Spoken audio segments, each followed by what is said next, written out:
La época clásica de la antigua Grecia fue un periodo de esplendor cultural, político y militar, que se extendió desde el siglo V a.C. hasta el siglo IV a.C. Durante este tiempo, los griegos se enfrentaron al poderoso imperio persa, se organizaron en ligas y alianzas de ciudades-estado, y desarrollaron formas de gobierno, artes, filosofía, ciencia y literatura que marcaron la historia de la civilización occidental. El inicio de la época clásica se suele situar en el año 490 a.C., cuando los griegos derrotaron a los persas en la batalla de Maratón. Los persas, bajo el mando del rey Darío I, habían invadido Grecia para castigar a las ciudades que habían apoyado la rebelión de las colonias griegas de Asia Menor. Los atenienses, con la ayuda de los plateos, lograron vencer al ejército persa, que era mucho más numeroso, gracias a su estrategia y su valor. El general Milcíades dirigió a los hoplitas griegos, que eran soldados de infantería pesada armados con lanzas y escudos. Los griegos aprovecharon el terreno pantanoso para atacar por sorpresa a los persas, que estaban desorganizados y confiados. La victoria de Maratón fue un hito histórico, que demostró que los griegos podían resistir al imperio más poderoso de su época. 10 años después, en el 480 a.C., los persas volvieron a invadir Grecia, esta vez bajo el mando del hijo de Darío, Jerjes I. Los griegos se unieron para hacer frente al enemigo común, formando una liga defensiva liderada por Esparta y Atenas. Los espartanos eran famosos por su disciplina militar y su valor en el combate. Los atenienses eran conocidos por su democracia y su flota naval. Juntos, representaban las dos grandes potencias de Grecia. Los persas tenían un ejército y una armada enormes, que superaban ampliamente a los griegos en número. Sin embargo, los griegos supieron aprovechar sus ventajas tácticas y geográficas para resistir y contraatacar. Una de las batallas más famosas fue la de las Termópilas, donde 300 espartanos al mando del rey Leónidas se enfrentaron a miles de persas en un estrecho paso montañoso. Los espartanos resistieron heroicamente durante 3 días, hasta que fueron traicionados por un griego que reveló a los persas un camino alternativo para rodearlos. Los espartanos murieron luchando hasta el último hombre, pero su sacrificio permitió ganar tiempo para que los demás griegos se reorganizaran. Mientras tanto, la flota ateniense dirigida por Temístocles se enfrentó a la armada persa en el estrecho de Salamina. Los atenienses usaron sus trirremes, que eran barcos rápidos y maniobrables con un espolón en la proa para embestir a los enemigos. Los persas tenían barcos más grandes y pesados, que se vieron atrapados en el estrecho y no pudieron maniobrar. Los atenienses aprovecharon su superioridad táctica para hundir o capturar muchos barcos persas. La victoria naval de Salamina fue decisiva para cambiar el curso de la guerra.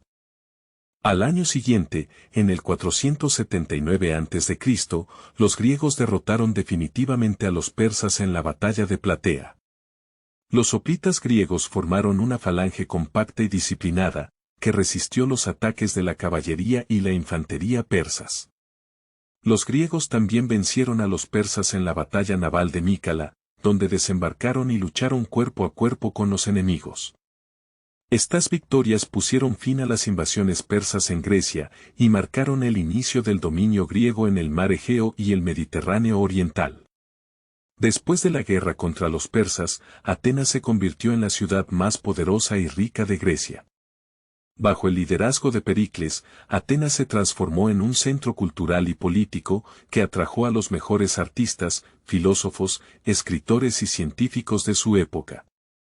Pericles impulsó la construcción de magníficos edificios en la Acrópolis, como el Partenón, el Erecteion y el Templo de Atenea Nike.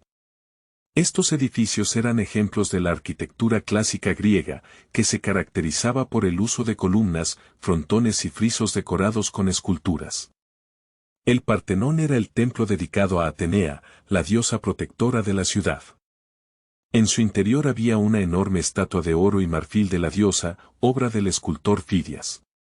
Fidias también fue el encargado de supervisar las obras de la Acrópolis y de crear otras obras maestras como el Zeus de Olimpia. Pericles también fomentó el desarrollo de la democracia ateniense, que era una forma de gobierno en la que todos los ciudadanos libres podían participar en las decisiones políticas. Los ciudadanos se reunían en la asamblea, donde debatían y votaban las leyes y los asuntos públicos. También elegían por sorteo a los magistrados y a los miembros del Consejo de los 500, que eran los órganos encargados de preparar y ejecutar las decisiones de la asamblea. Además, había un tribunal popular llamado Eliea, donde los ciudadanos juzgaban a los acusados de delitos. La democracia ateniense era directa y participativa, pero también excluía a las mujeres, los esclavos y los extranjeros, que no tenían derechos políticos. La cultura ateniense alcanzó su máximo esplendor durante el siglo V a.C., que se conoce como el siglo de Pericles o el siglo de oro. En este periodo florecieron las artes, las letras y el pensamiento. Los atenienses inventaron el teatro, que era una forma de expresión artística y religiosa. Los dramaturgos escribían obras de teatro que se representaban en grandes anfiteatros al aire libre, como el teatro de Dioniso. Había dos géneros principales, la tragedia y la comedia. La tragedia era un drama que trataba temas como el destino, el amor, la guerra, la justicia o los conflictos entre los dioses y los hombres. Los principales autores de tragedias fueron Esquilo, Sófocles y Eurípides.